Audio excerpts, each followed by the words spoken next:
Bu Amel? Bu Sari? Itu bakso punya ibu. Oh iya bu.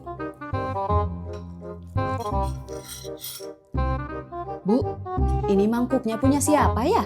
Ya punya saya lah bu. Kayak punya saya ya bu. Memangnya yang punya mangkok kayak gitu cuman ibu doang? Banyak loh yang punya. A few moments later. Bu Amel, saya pulang dulu ya. Loh bu, kok mangkuk saya mau dibawa toh? Loh, ini kan mangkuk saya bu. Ibu ini ngeyel banget sih.